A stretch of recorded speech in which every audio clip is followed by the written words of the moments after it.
Maravilha, que bom estarmos juntos. Louvado seja Deus, que o Senhor possa olhar para a nossa vida, para o nosso coração nessa manhã, uma vez mais. Seja Cristo exaltado, glorificado, sejamos nós quebrantados, encorajados, dirigidos para amarmos a Jesus, seguirmos a Jesus, servirmos a Jesus e proclamarmos o nome do Senhor Jesus, com tudo que somos, com tudo que temos, com tudo que fazemos, recebemos, para a glória do nosso Deus. Eu creio que o avivamento acontece quando o povo de Deus, movido pelo próprio Deus, olha apenas para Cristo, apenas Cristo. Há muitas cores, muitas luzes, muitas atrações, muitas pessoas ao nosso redor, mas somos chamados por Deus, na palavra de Deus, para olharmos somente para Cristo. Eu creio que nós estamos reunidos neste encontro. Que alegria participar com vocês. Estava acompanhando até ontem à noite, aí pelo YouTube, agora vendo vocês face a face e buscarmos a Deus juntos. E eu creio que nós estamos aqui reunidos porque nós precisamos de Deus. E nós precisamos de Deus mais do que precisamos de qualquer outra coisa em nossa vida. Precisamos de Deus para amar, crer e seguir o Senhor Jesus. Sem Deus nada acontece. Nós podemos nos organizar, podemos estudar, podemos trabalhar, podemos pastorear, preparar um sermão, uma lição, uma escola, um ponto teológico importante, montar uma organização de aconselhamento bíblico. Se Deus não se manifestar, nada acontece. É somente esforço, é somente trabalho, é correr atrás do vento, com os melhores dons, com a melhor capacidade, com a maior habilidade. Se Deus não se manifestar, nada acontece. Mas o contrário, graças a Deus, também é verdadeiro. Sem Deus nada acontece. Mas se sem Deus nada acontece, com Deus, qualquer coisa pode acontecer. Não há coração tão duro que Deus não possa quebrar. Não há casamento tão quebrado que Deus não possa restaurar. Não há igreja tão morta que Deus não possa reavivar. Não há filho tão perdido nas trevas que Deus não possa resgatar. Não há tribo tão distante que Deus não possa alcançar. Se sem Deus nada acontece, isso é verdade, é um chamado bíblico no Espírito Santo para a dependência plena e a expectativa plena somente em Deus. Por outro lado, com Deus há esperança. Com Deus nós podemos orar dizendo: Senhor, ouve o teu povo, aviva a tua obra, olha para o meu coração, para a minha casa, meu casamento, meu filho, Deus. Olha nesta manhã em nome do Senhor Jesus. Com Deus qualquer coisa pode acontecer.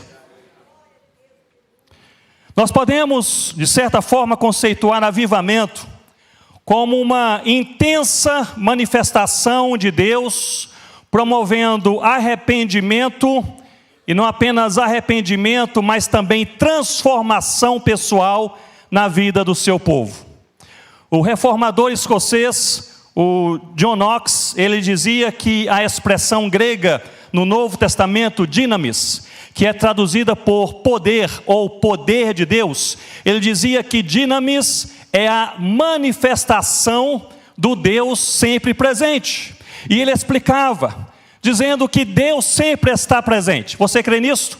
Deus sempre está presente. Mas John Knox nos alertava: há momentos e há lugares, segundo o coração de Deus, desejo de Deus, propósito de Deus, que Deus se manifesta de uma maneira diferente, de uma maneira exponencial, de uma maneira transformacional, quebrando corações, quebrando uma família, quebrando uma igreja e fazendo de cada um de nós um vaso novo. É avivamento. O missiólogo holandês do século XVII, tido como primeiro missiólogo após a reforma protestante, Gisbertus Vutius, ele dizia que há 3 marcas para um avivamento. A primeira marca é o arrependimento sincero. Quando o povo de Deus, levado por Deus, na palavra de Deus, no Espírito Santo de Deus, começa a olhar para os seus pecados de uma maneira diferente, sem relativizar, sem diminuir, sem colocar de lado, mas é confrontado por um arrependimento sincero, uma convicção pessoal, que gera uma ojeriza pelo próprio pecado. Primeira marca, arrependimento. Gisberto Vultius dizia que a segunda marca é a transformação. Não basta o arrependimento, é necessário que sejamos transformados por Deus. Portanto, quando Deus visita, quando Deus toca, quando Deus quebranta, quando Deus aviva, nós passamos a falar de maneira diferente, olhar de maneira diferente, responder de maneira diferente, reagir de maneira diferente, negociar de maneira diferente, perdoar de maneira diferente. É transformação pessoal. Ninguém faz, ninguém produz, ninguém fabrica, é Deus, é Deus. É quebrantamento, arrependimento dos pecados. Em segundo lugar, transformação pessoal. Gisberto Vultius dizia que há uma terceira marca do avivamento, e a terceira marca é a missão. Agora o povo de Deus para de olhar apenas para a sua própria vida, seus próprios interesses, a sua própria circunferência, e começa agora a olhar para os planos de Deus, propósitos de Deus, tem os olhos abertos e começa a enxergar as oportunidades e as necessidades missionárias que não via antes, que não enxergava antes. Aquela rua por onde nós passamos 100 vezes, agora avivados por Deus, nossos olhos se abrem e nós vemos aquele povo caído ao longo daquela calçada. Estavam lá durante 3 anos, mas agora nossos olhos foram abertos. Portanto, arrependimento, transformação e missão, 3 marcas de um verdadeiro avivamento. Nesta manhã e também pela tarde, pela graça de Deus, eu gostaria de partilhar com vocês sobre um dos avivamentos, ou um dos maiores avivamentos na história bíblica. É um avivamento que ele impactou e transformou e converteu mais de 100 mil pessoas em uma só cidade em menos de 40 dias. Já viram algo assim acontecer em nossa época? Nós temos aqui toda a força missionária mundial, evangelística, os plantadores de igrejas com toda a sua ação midiática. Nós nunca vimos algo assim acontecer. 100 mil pessoas, para ser bem exato, 120 mil pessoas convertidas a Deus em uma só cidade em menos de 40 dias. Este avivamento ocorreu na cidade de Nínive, durante a época do profeta Jonas. Foi uma manifestação de Deus. Eu gostaria de partilhar com vocês nesta manhã sobre este avivamento de Nínive, em uma perspectiva da palavra pregada, como Deus usou a sua própria palavra, dentro do seu próprio propósito, a sua vontade, para transformar corações, quebrantar e converter aquela cidade inteira. À tarde, se Deus assim permitir, irei partilhar sobre o avivamento em Nínive, na perspectiva não da palavra pregada, mas na perspectiva do profeta que a pregou, seu coração, a sua rota, o trabalhar de Deus em seu coração e em sua vida. Abra comigo, por favor, a sua Bíblia em Jonas, capítulo 4, leremos os versículos 6 a 11. Se você puder ficar uma vez mais de pé comigo, Jonas capítulo 4, versículos 6 a 11. São os últimos versos deste lindo livro. Versículo 6. Então fez o Senhor Deus nascer uma planta, que subiu por cima de Jonas, para que fizesse sombra sobre a sua cabeça, a fim de o livrar do seu desconforto. Jonas, pois, se alegrou em extremo por causa da planta. Mas Deus, no dia seguinte, ao subir da alva, enviou, o que, irmãos? Um verme, o qual feriu a planta e essa se secou. Em nascendo o sol, Deus mandou um vento calmoso oriental, o sol bateu na cabeça de Jonas, de maneira que desfalecia, pelo que pediu para si a morte, dizendo: melhor me é morrer do que viver. Então perguntou Deus a Jonas: é razoável essa tua ira por causa da planta? E ele respondeu, todos juntos: é razoável a minha ira até a morte. Tornou o Senhor: tens compaixão da planta que te não custou trabalho, a qual não fizeste crescer, que numa noite nasceu e numa noite pereceu, e não hei de eu ter compaixão da grande cidade de Nínive, em que há mais de 120 mil pessoas, que não sabem discernir entre a mão direita e a mão esquerda, e também muitos animais? Versículo 9, eu lerei novamente. Então perguntou Deus a Jonas: é razoável essa tua ira por causa da planta? E ele respondeu: é razoável a minha ira até a morte. Senhor, nós somos tomados por muitas convicções, mas uma certeza, ela é plena em nossos corações: nós precisamos do Senhor. Nós precisamos do Senhor não somente agora, neste congresso, nessa semana. A cada segundo da nossa vida precisamos do Senhor. A nossa casa precisa do Senhor. O nosso casamento, os nossos filhos precisam do Senhor. A nossa igreja local precisa desesperadamente do Senhor. Os campos missionários precisam do Senhor. Ó Deus, nós precisamos do Senhor. Portanto, nós olhamos somente para o Senhor. Não fosse o Senhor, não estaríamos aqui. Mas, pelo sangue do Cordeiro Jesus, aqui estamos, orando ao Senhor, com alegria de alma, expectativa de coração. Fala conosco, ó Deus, como o Senhor tem falado ao longo desses dias. Fala aquilo que precisamos ouvir. E que não entre apenas na nossa mente, no nosso ouvido, mas desça ao nosso coração. Atinja a nossa alma. Mude a nossa vida. Em nome do Senhor Jesus. Amém, ó Deus. Pode se assentar com as suas Bíblias, por favor, abertas comigo nesse texto. Jonas capítulo 4. É preciso relembrar, e talvez a história de Jonas seja a história mais conhecida de cada um de nós. Se você, como eu, nasceu em uma igreja, eu nasci literalmente em uma igreja presbiteriana. O quarto onde eu nasci aos domingos era uma classe de escola dominical, então nasci na igreja.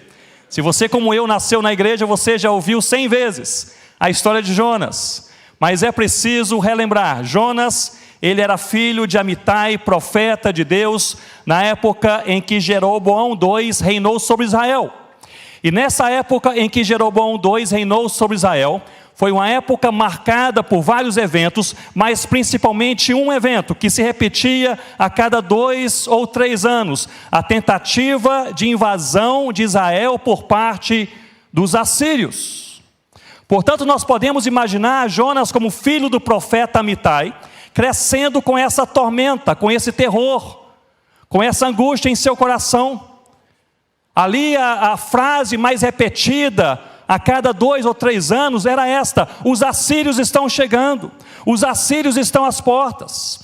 E nós sabemos que quando um povo inimigo invadia Israel, pelo menos 3 coisas aconteciam de maneira frequente. Em primeiro lugar, eles tentavam matar o rei e toda a sua família. Em segundo lugar, tentavam destruir o templo e saquear todos os seus utensílios. Em terceiro lugar, eles tentavam matar o profeta e a sua família. O profeta era Amitai, o filho do profeta era Jonas. Jonas cresce e ele assume essa posição, essa vocação profética em lugar do seu pai Amitai. E a situação não muda. Os assírios continuam de maneira repetida tentando invadir a Israel. E eu posso aqui imaginar Jonas crescendo desde a sua tenra infância, depois adolescência, depois jovem e agora um homem, com aquele medo no coração: os assírios estão chegando, a primeira família a morrer será a minha família. E é justamente neste contexto de medo, de terror e ódio pelos assírios que Deus fala justamente com Jonas. E nós encontramos a palavra de Deus a Jonas no capítulo 1, logo no versículo 1. Deus foi direto. Deus disse: dispõe-te, vai à grande cidade de Nínive e clama contra ela, porque a sua malícia subiu até mim. E Nínive era a capital justamente de onde, irmãos? Da Assíria. E Deus faz um trato com Jonas: eu quero que você pregue a minha palavra aos ninivitas. Se eles se converterem, eu os pouparei. Se eles não se converterem, eu os destruirei. Ora, Jonas não precisou pensar duas vezes. Nós vemos no verso seguinte que ele nem dialoga com Deus, ele nem conversa com Deus, ele não pede nem dá explicações, ele foge para Tarsis. Porque em uma lógica humana, em um pensar humano, em uma cosmovisão humanizada, localizada, fazia sentido fugir para Tarsis, ou fugir para qualquer outro lugar, não fosse Nínive.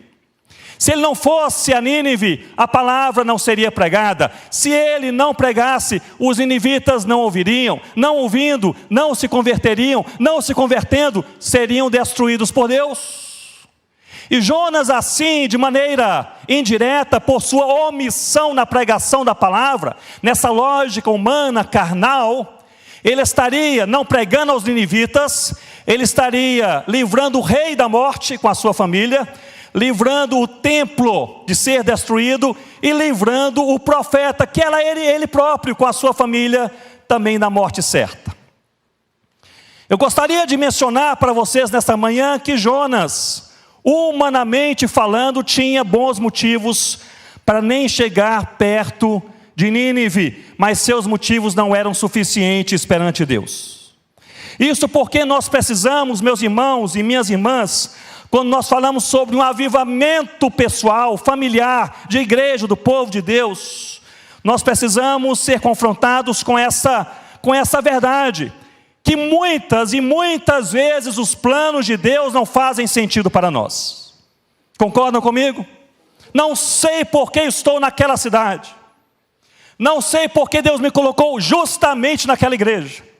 Aquele campo missionário era a minha última opção. A minha família complicada demais, a equipe de trabalho, tantas equipes boas que eu invejava, Deus me colocou naquela que eu detestava. Muitas vezes, eu diria frequentemente, os planos de Deus não fazem sentido para nós, não tem uma lógica que encaixa bem na nossa mente, que desce bem ao coração, o tempo de Deus, porque a enfermidade chegou neste momento, porque eu fui criticado por aqueles amigos. Mas algo que nós precisamos lembrar à luz da história, da rota, da jornada de Jonas: nós não somos chamados prioritariamente para entender os planos e os propósitos e as razões e as motivações de Deus. Nós somos chamados para obedecer a Deus. E obedecer a Deus sem compreender todas as suas motivações é um exercício da fé. É um exercício da fé. Somente quando Deus olha para nós e enche o nosso coração de fé, é que nós passamos não apenas a compreender, mas a abraçar essa verdade. Senhor, não é a cidade da minha preferência, mas o Senhor ali me colocou, eu quero florescer. Não é a igreja que eu sonhava, mas é o campo que o Senhor me deu, lá eu quero florescer. Minha família complicadíssima, tantas famílias aí descomplicadas, a minha família complicadíssima, foi a família que o Senhor me deu, eu quero florescer. Meu irmão, minha irmã, pare de reclamar. Onde você está foi Deus que te colocou. O que Deus pôs em suas mãos foi Deus que pôs. O que Deus escolheu para você naquela universidade, naquela classe, naquela cadeira que você senta, Deus o colocou ali.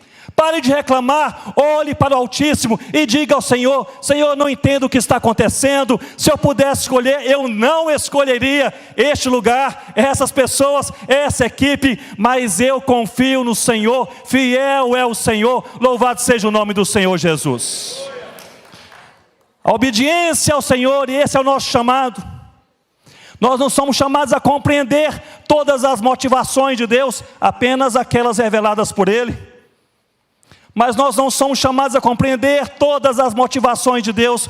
Nós somos chamados a confiar em Deus o suficiente para caminhar por fé, mesmo sem compreender, mesmo sem fazer sentido, enchendo o coração de contentamento e dizendo: Senhor, não entendo nada, mas fiel é o meu Deus. Essa é a minha palavra, essa é a sua palavra, este é o nosso chamado. O Senhor Jesus, neste mesmo assunto, nos ensinou uma oração, e eu poderia dizer que talvez essa fosse a oração do avivamento. E a oração é esta: seja feita a tua vontade. Talvez seja a oração mais difícil que possamos fazer em toda a nossa vida. Seja feita a tua vontade. É uma oração fácil quando a vontade de Deus é também a nossa vontade.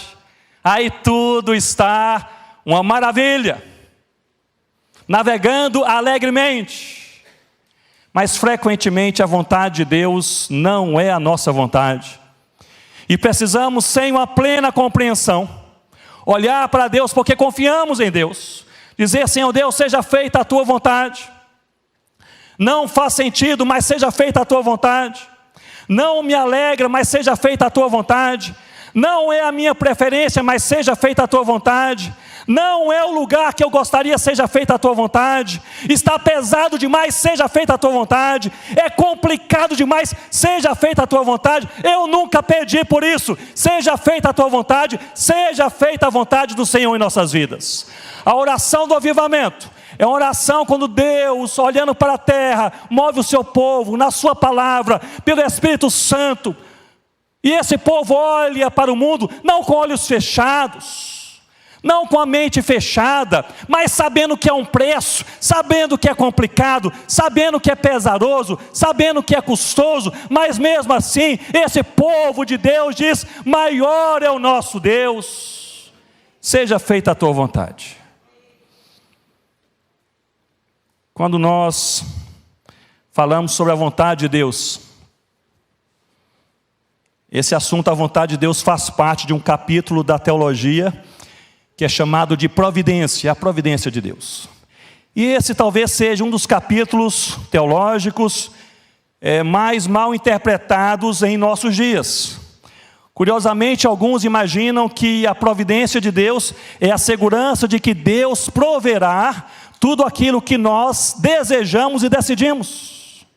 Como se Deus olhasse para o seu povo, esperando o povo decidir. O povo decide, eu abençoarei. O povo deseja, e assim eu farei. Parece-me que esta é uma versão antibíblica da providência de Deus, pois a providência de Deus é justamente o contrário.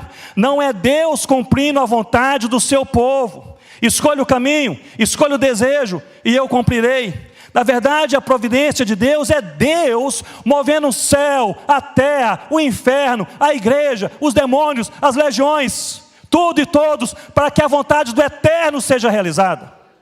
Nós somos parte de um mover de Deus para cumprir a vontade de Deus. Essa é a nossa herança, este é o nosso privilégio, porque ao final da nossa vida, se caminharmos assim, avivados no Senhor, na sua palavra, e a cada dia orando: seja feita a tua vontade, ao final da nossa vida, seja daqui a 5 minutos ou daqui a 50 anos, nós não sabemos, nós poderemos olhar para trás e talvez pensando assim: eu não deixei um nome conhecido, uma grande herança, muitos bens ou posses ou títulos, mas em minha vida eu servi ao Cordeiro Jesus. Seja feita a tua vontade. Essa é a nossa herança. Não se deixe enganar pelas luzes que estão piscando ao seu redor, contando uma mentira no seu ouvido, dizendo: você precisa ser maior, você precisa se destacar, você está em competição. Aqui é um jogo eclesiástico ministerial, é mentira do diabo. Você foi chamado para morrer, para se desglorificar, e assim glorificado seja Deus em sua vida. Este é o nosso chamado, é um chamado para morrermos a cada dia, a fim de que seja Cristo exaltado. É somente Jesus, somente Jesus. Eu sei que muitos aqui conhecem ou já ouviram falar sobre o pastor reverendo doutor Francisco Leonardo, um teólogo, um pastor holandês, usado pelo Senhor em nossa geração. Foi diretor do Seminário Presbiteriano do Norte, lá no Recife, durante uma geração inteira, e nós temos aí pessoas formadas durante o seu tempo de ensino, pessoas espalhadas por todo o Brasil e fora do Brasil também. Eu tive o privilégio de ali chegar no seminário em janeiro de 1985. Eu tinha 18 anos, ali recém-chegado, calouro no seminário. E ali as pessoas falaram, olha, tem que fazer isso assim e assado.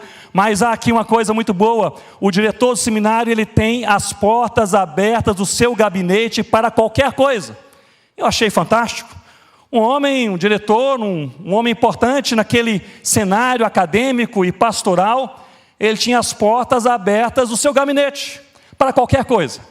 E ali então, nós nos animávamos, e às vezes, depois de alguns meses de aula, talvez ali achando que um professor não estava ensinando bem, ou que pediu muitas leituras ou poucas leituras, qualquer outra reclamação, nós íamos até a sala do diretor, pastor Francisco. E ele sempre, quando ouvia reclamações, ele reagia da mesma forma. Normalmente era assim, nós entrávamos, ali sentávamos, e ele dizia, meus filhos podem falar, abram o coração. E a gente falava, e reclamava, e criticava, podia melhorar, podia ser diferente, o professor tal, a matéria tal, o currículo. E ele anotava, prestava atenção, fazia perguntas para compreender um pouco mais, a gente se sentia importante. O diretor está ouvindo, isso mesmo, nós temos muito a ensinar. E ele anotava, prestava atenção. E ao final, ele dizia, eu queria apenas que vocês me ajudassem com uma coisa. A porta do gabinete estava fechada. E no pé da porta havia uma plaquinha pregada na porta do lado de dentro, com alguma coisa escrita. Mas era uma letrinha minúscula. Ele dizia, meus filhos, vocês conseguem ler o que está escrito ali? Me ajudem, por favor. É uma frase em inglês, eu queria falar com você sobre isso. A gente olhava, achava estranho, conversa boa, criticando o professor tal. Ele quer que leiamos a plaquinha. Não, professor, não dá para ler, longe, letra pequena, não é? Sim, mas se esforcem. A gente se aproximava, não dá para ler, mas se esforcem. A gente ajoelhava, não dá para ler, se esforcem mais. Colocávamos o rosto assim no piso, no chão, e somente ali grudado com a face ali, os olhos na porta, o rosto no chão, é que a gente conseguia ler. E a frase era uma frase em inglês que dizia assim, not I, but Christ. Não eu, mas Cristo. O que está escrito, meu filho? Não eu, mas Cristo. O que é, meu filho? Não eu, mas Cristo. Fique aí, meu filho, eu vou orar por você. Oração longa, de joelho, rosto em terra. Saíamos quebrados. Meu irmão, minha irmã, pare de reclamar, não é você, mas Cristo. Pare de falar da sua própria igreja, não é você, mas Cristo. Pare de achar que a sua família é mais complicada, não é você, mas Cristo. Nós precisamos nos desglorificar para que Cristo seja verdadeiramente glorificado em nossas vidas. E um sinal de que nós glorificamos a Cristo em nossas vidas é o contentamento de coração. Está fácil, coração contente em Deus. Está difícil, coração contente em Deus. É o dia bom, contente em Deus. É o dia mau, péssimo, não podia piorar, contente em Deus. Pois fiel é o Senhor. Isso nos basta. Fiel é o Senhor. Mas se nesta primeira parte do livro de Jonas, nós vemos o tema central, a vontade de Deus, há um segundo tema aqui também atrelado, e nós podemos assim denominá-lo de a tempestade de Deus. Me acompanhe. Eu gostaria primeiramente de explicar um pouco mais sobre Jonas e fazer aqui uma defesa animada do profeta Jonas. Porque o profeta Jonas, ele tem sido visto ao longo das gerações apenas como um símbolo de desobediência. Mas a história é um pouco mais complexa. Jonas era um homem de Deus, usado por Deus, temente a Deus, disposto para fazer a obra de Deus, mas com uma ferida aberta em sua alma, e a ferida tinha nome, chamava-se Nínive. Observem comigo, capítulo 1, versículo 8 e 9. Em meio a uma tempestade enviada por Deus, Os marinheiros, eles ameaçam Jonas, dizendo: declara-nos, por que nos veio este mal? Quem és tu? De onde vens? E o que fazes? Ou seja, em meio a uma tempestade, em alto mar, a embarcação quase se quebrando, agora os marinheiros se revoltam contra ele. Ele é acuado, ele é colocado contra a parede, e a pergunta é feita: quem é você? O que você está fazendo? Nós estamos sentindo que a culpa é sua, dessa tempestade, vamos todos morrer, nos diga quem você é. E este homem de Deus, no versículo 9, ele responde: eu sou hebreu e temo o Senhor, o Deus do céu, que fez o mar e a terra. Que testemunho! Que testemunho! Muitas vezes nós, no conforto do nosso lar, do nosso trabalho, da nossa vizinhança, nós não testemunhamos assim de Deus, mas Jonas testemunhou de Deus, mesmo sendo errado, acuado, numa tempestade, em alto mar. Ele disse: querem saber quem eu sou hebreu. Querem saber em quem eu creio em Deus, Senhor do céu, da terra e do mar. Que testemunho! Jonas, ele era, meus irmãos, minhas irmãs, um profeta ousado, intrépido, corajoso, que pregou a verdade de Deus e quem é Deus, até para um grupo de marinheiros revoltados contra ele, em uma tempestade em alto mar. Se você ainda não está convencido, estou vendo pela face que ainda não convenci, que Jonas é um homem de Deus, olhem comigo capítulo 1, versículo 11, os marinheiros recebem aquele testemunho, então eles perguntam: que faremos com você para que o mar se acalme? O que podemos fazer, Jonas? Olhem comigo versículo 12, tomai-me e lançai-me ao mar. Que compaixão! Nós não sabemos quantos marinheiros havia naquela embarcação, mas se fosse uma embarcação média, havia um porão. Jonas está no porão daquele barco, talvez 20 marinheiros. Jonas está disposto a morrer para que 20 pessoas desconhecidas pudessem viver. Era um profeta ousado na pregação da palavra, e era um profeta compassivo em seu coração. Era um homem de Deus, mas com a ferida em sua alma. A ferida era a ira, o ódio, a angústia em relação aos ninivitas. Se você ainda não está convencido, olhe comigo o capítulo 1, no versículo 16, o resultado do testemunho de Jonas. Diz aqui: temeram, pois, estes homens em extremo ao Senhor, ofereceram sacrifícios ao Senhor e fizeram votos. O homem prega na tempestade em alto mar, o homem tem um coração cheio de compaixão: podem me matar, lancem ao mar, para que vocês possam viver. E todos os marinheiros se convertem a Deus.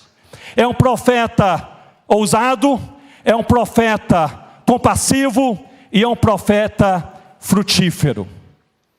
Olhe bem para mim nesse momento e reflita comigo. Talvez você, à semelhança de Jonas, seja um homem de Deus, uma mulher de Deus, temente a Deus, que prega a palavra de Deus, responsável com as coisas de Deus, mas a semelhança de Jonas, com uma ferida na alma que precisa desesperadamente de cura. Se é este o teu caso, fique essa pergunta nesta manhã: qual é a ferida da sua alma que precisa de um tratamento urgente de Deus, em nome do Senhor Jesus? Quando olhamos para essa história, nós vemos que toda essa história mais marcante, ela ocorre em meio a uma tempestade. Deus envia a tempestade. Olhem comigo capítulo 1, versículo 4. Lançou sobre o mar um forte vento. Foi Deus. E fez-se no mar uma grande tempestade. Foi Deus quem enviou a tempestade. Meus irmãos, minhas irmãs, nós não gostamos de tempestades, nós não convidamos tempestades, nós fugimos de tempestades, mas tempestades, elas podem ser atos de misericórdia de Deus para nos livrar do mal. Deus poderia ter desistido de Jonas, chamando outro profeta para pregar em seu lugar. Eu acho que qualquer pessoa pregaria aos ninivitas com mais boa vontade do que Jonas, mas Deus não desistiu de Jonas. Deus enviou a tempestade. Deus poderia ter deixado Jonas naquele caminho de desobediência, mas Deus não o deixou naquele caminho até o fim. Deus enviou a tempestade. Deus poderia ter deixado aquela ferida de ira, de ódio, de raiva contra os ninivitas acesa no coração de Jonas, mas Deus não fez assim. Deus enviou a tempestade. Tempestades em nossas vidas podem ser atos da misericórdia de Deus, para te livrar de um caminho de morte, para te lembrar que você não consegue resolver sozinho, e para você lembrar ao seu próprio coração que Deus é Deus, que Deus é Deus, te livrar da morte, lembrar que você não consegue sozinho, e lembrar que fiel é o nosso Deus, fiel é o nosso Deus. Deus enviou a tempestade. Eu fico pensando, meus irmãos, e ao refletir nesse texto, nesses dias, eu fico pensando que talvez um dos maiores desafios da nossa vida seja este: perante o dia bom ou o dia mau, perante a bonança ou tempestade, perante os aplausos ou as críticas, nós olharmos somente para Cristo. Você pode dizer comigo: para Cristo. Novamente, para Cristo. É olharmos somente para Cristo. A enfermidade chegou em sua casa, olhe para Cristo. O casamento está mais complicado do que nunca, olhe para Cristo. O seu filho teima em não voltar para os caminhos do Senhor, olhe para Cristo. A igreja está quebrada, olhe para Cristo. O campo missionário fechou, olhe para Cristo. As críticas caíram sobre a sua vida, olhe para Cristo. A sua reputação foi manchada, olhe para Cristo. O inferno todo está lutando contra você, olhe para Cristo, porque Jesus Cristo é o único que você precisa até o final dos seus dias. Olhe para Cristo. Essa chamada de Deus para o povo de Deus a vivermos segundo a vontade de Deus é um chamado para você e eu olharmos somente para Cristo, somente para Cristo. No capítulo 2, observem comigo o capítulo 2, é um capítulo emblemático. Jonas é engolido por um grande peixe, é talvez a parte mais conhecida da história de Jonas, por um grande peixe.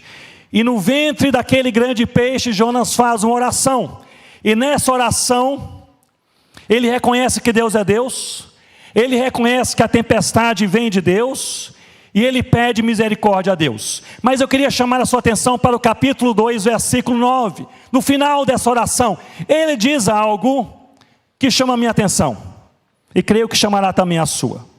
Ele faz uma oração de quebrantamento,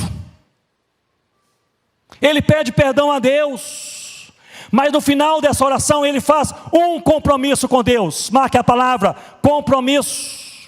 Ele diz assim no versículo 9: mas com a voz do agradecimento, o compromisso, eu te oferecerei sacrifício, o que votei, o que, irmãos? Pagarei, ao Senhor pertence a salvação. Ele diz: Senhor Deus, o Senhor é o Deus da tempestade, o Senhor é o Deus do grande peixe, o Senhor é o Deus da misericórdia, tenha misericórdia de mim, o Senhor é o único Deus, eu faço um compromisso com o Senhor, o que votei pagarei. Quem já leu todo o livro de Jonas? Também, só 4 capítulos, né?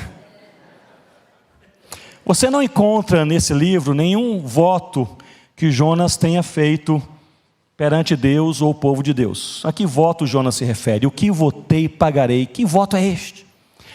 Possivelmente é o voto que todo profeta fazia perante Deus e o povo de Deus quando era reconhecido como profeta de Deus. E este foi o voto público do profeta. Era um voto que era construído com duas verdades, com dois compromissos. O primeiro: eu falarei tudo o que me ordenares. É um profeta, tem que falar o que Deus ordenar. Primeira parte do voto do profeta: eu falarei tudo o que me ordenares. Jonas não tinha nenhum problema com essa parte. Ele falou de Deus no meio de uma tempestade, quase morrendo em alto mar. Jonas não tinha problema em falar de Deus. A segunda parte do voto, se a primeira era eu falarei tudo o que me ordenares, a segunda parte do voto era: eu irei para onde tu me enviares. Aí estava o problema.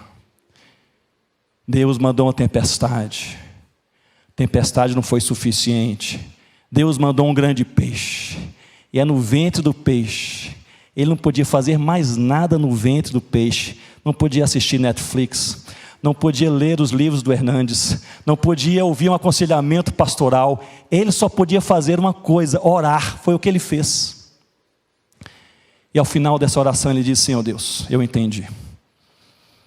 O voto do profeta está pela metade.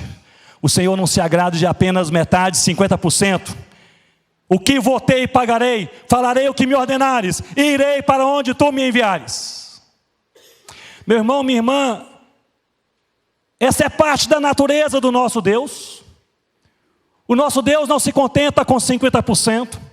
Com 99% da nossa vida, da nossa fidelidade, da nossa dedicação, da nossa convicção, da nossa fé, do nosso amor, Deus quer 100%, de maneira integral. Nossas vidas, nossos pensamentos, nossos sentimentos, nossas volições, motivações, ações, propósitos de vida, tudo é do Senhor. E essa caminhada de fé em que Deus vai avivando a cada dia o nosso coração, é uma caminhada em que somos levados a dizer ao final de cada dia: tudo é do Senhor. O que votei pagarei. Que voto você como cristão fez perante Deus? Você que é crente, que é pai de família, que é esposa, que é mãe, que é pai, você que é líder, que é pastor, que é missionário. O chamado de Deus é pessoal e intransferível.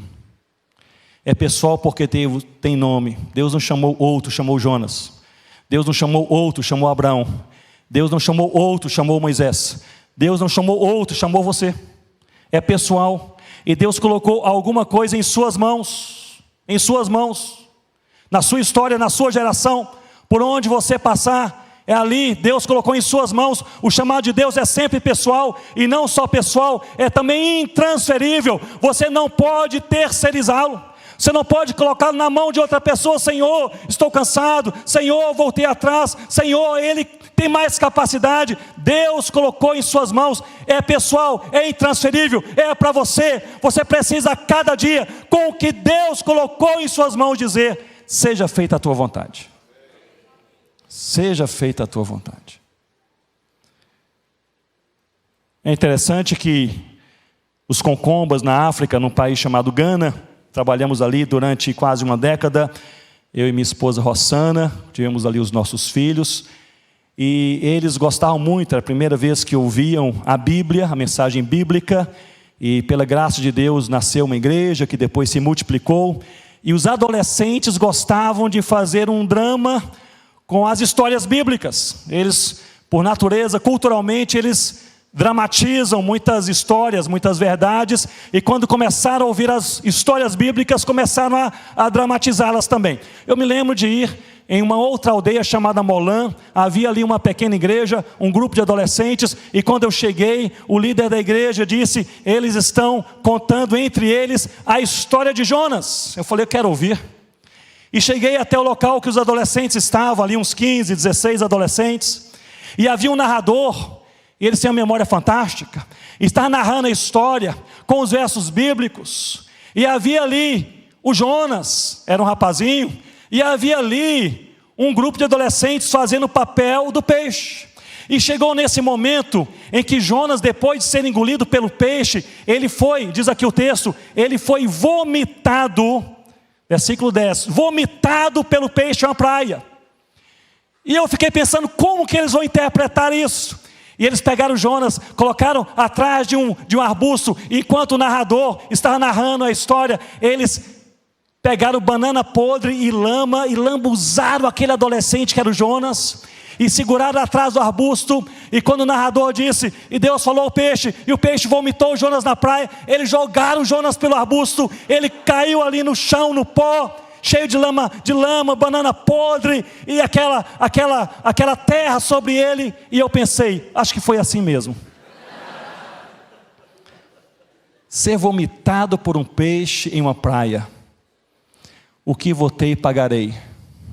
E aí, meus irmãos e minhas irmãs, Deus falou a Jonas, e Jonas, ele disse assim em seu coração: se é para fazer, eu vou fazer, mas vou fazer do meu jeito. Sobre isso veremos à tarde. Porque o peixe usado por Deus consertou a rota ministerial na vida de Jonas, mas não tocou no seu coração. O que tocou no seu coração, já dei a dica na leitura bíblica, foi o verme. Deus usou o peixe, conserta o ministério, conserta as ações, faz direito, rapaz, mas faltava consertar o coração. Deus não quer apenas consertar o seu ministério, Deus quer consertar o seu coração. Deus não quer consertar apenas a sua igreja, Deus quer quebrantar a sua alma. Deus não quer avivar uma nação pela nação, Deus quer começar em seu e no meu coração, em nome do Senhor Jesus. Uma palavra a líderes, pastores e missionários. 4 pontos rapidamente. Em primeiro lugar, tudo o que você precisa saber ao fim do dia não é se você é capaz, se tem habilidade, se tem os meios e se tem os recursos. O que você e eu precisamos saber ao fim do dia é apenas uma coisa: se é a vontade de Deus. O nosso chamado, meus irmãos, não é para medir nossos recursos, não é para compreender nossa capacidade, não é para prever os nossos meios. O nosso chamado é para fazer a vontade de Deus. Se é a vontade de Deus, será feito. Se Deus te levou, te enviou, te colocou ali, será feito. Portanto, a pergunta que você precisa responder a cada final de dia é apenas essa pergunta: é a vontade de Deus? Em segundo lugar, o que votei e pagarei é o compromisso que você também fez a Deus quando Ele o chamou. Deus não deseja apenas metade, 2/3 da sua vida, do seu tempo, da sua fé, do seu amor, da sua dedicação. Deus quer você inteiro, porque Deus o ama inteiro. Inteiro. Terceiro, preste atenção nas tempestades. As tempestades podem ser terríveis, mas no meio da tempestade, abra os olhos para o que Deus está fazendo e o que Deus está falando. Deus fala no meio das tempestades. Quarto, cumpra a missão. Deus o chamou para Nínive. Não foi sua escolha, não interessa, cumpra a missão. Aquela cidade não é a sua preferência, não interessa, cumpra a missão. Mas aquele trabalho, Ronaldo, na igreja, você não conhece a igreja, meu irmão, não interessa, cumpra a missão. Mas aquelas famílias problemáticas que eu tenho que aconselhar, meu irmão, minha irmã, não interessa, cumpra a missão. Deus te enviou para Nínive, Ele sabe por quê. Talvez te revele, talvez não te revele. Você foi chamado apenas para obedecer, e perante o chamado de Deus, você responder: seja feita a tua vontade. E não fazer isso com raiva, não fazer isso como Jonas fez, mas faço do meu jeito. Mas fazer isso com contentamento. Senhor, não entendo, não faz sentido, eu não escolheria, mas eu confio no Senhor. Fiel é o nosso Deus. Eu gostaria de encerrar essa parte, partilhando rapidamente com vocês algo que mexeu com o meu coração. No ano passado, Rossana e eu coordenamos um projeto ligado à APMT e ao ECA Internacional, chamado Planters, que tem um objetivo muito simples, que é encorajar dar treinamento para plantadores de igrejas locais, gente da terra, nativa da terra, em 37 países menos evangelizados, sobretudo na Ásia, Oriente Médio e Norte da África, também grupos minoritários na América Central e do Sul. E 5 desses casais nativos da terra, com os quais nós caminhamos já há alguns anos, eles estão em certo país da Ásia. Não vou dar detalhes por questão de segurança, é um país onde há uma forte perseguição à presença e à ação cristã. Mas eles estão ali e foram para uma região, a região menos evangelizada do seu país, uma região desértica, em todos os sentidos, e se espalharam em 5 pequenas cidades naquela região. Cada casal é uma cidade. E ali, depois de um dos treinamentos que nós demos, logo antes da pandemia, eles foram para aquelas regiões, começaram ali a pregar o evangelho de maneira discreta, devido à perseguição, à opressão. Não havia igrejas ali, não havia crentes ali. Veio a pandemia, as portas se fecharam, cada um na sua casa, mas naquela região poucas pessoas têm telefone celular. Eles tiveram ideia, Deus enviou um meio, eles abriram uma lan house. Já ouviram falar sobre lan house? E ali quem não tinha um celular, uma internet, ia para a lan house, no meio da pandemia. Foi um local em que eles podiam mais abertamente dar testemunho de Cristo e falar de Cristo. Várias famílias vieram ao Senhor Jesus durante a pandemia. E durante a pandemia, pela graça de Deus e para a glória de Deus, 2 igrejas foram plantadas, as 2 primeiras igrejas em toda aquela região. Cada família em uma pequena cidade. 2 igrejas nasceram. Estive com eles para visitá-los no ano passado. E ali um dos casais, o casal mais velho, não satisfeito em plantar uma das igrejas, observou que na rua principal do seu vilarejo havia 15 meninas abandonadas há muito tempo, esfomeadas, maltratadas, abusadas. Eles oraram a Deus: como podemos plantar uma igreja aqui, nesse lugar, sem olhar para essas meninas? Resolveram adotar, não uma, não 2, as 15. Levaram para casa, cuidaram das meninas, vestiram as meninas, amaram as meninas, enviaram para a escola, ensinaram a palavra de Deus. As igrejinhas crescendo, as meninas adotadas, Deus derramando graça. Receberam um dia uma intimação de um juiz, de uma cidade maior, vizinha. Chegaram ali, aquele casal, ali chegou perante o juiz, e o juiz disse: tem apenas 2 perguntas. Primeiro, vocês adotaram 15 meninas? Tem aqui o papel de adoção. Eles disseram: sim, adotamos. Segunda pergunta: vocês são cristãos? Sim, somos cristãos. Então vocês têm agora 2 dias para vocês devolverem as meninas para as ruas. A mulher me contou essa história em lágrimas, olhou para o juiz e disse: o Senhor quer dizer que por sermos cristãos, o Senhor prefere essas meninas nas ruas, esfomeadas, maltratadas, do que com cristãos? Ele disse: é exatamente isso, podem sair. Se desesperaram. Chegaram em casa, começaram a clamar a Deus: Senhor Deus, essas meninas. Os recém-convertidos se aproximaram. O que está acontecendo? O juiz, essa decisão, aqui está, não podemos ficar com as meninas. Um dos recém-convertidos disse: a resposta é simples, vamos dividi-las, cada família adota 2 ou 3 meninas. E assim fizeram, repartiram, adotaram, oficialmente, levaram para casa. E eu ouvi essa história, já estava ali durante uma semana dando um treinamento.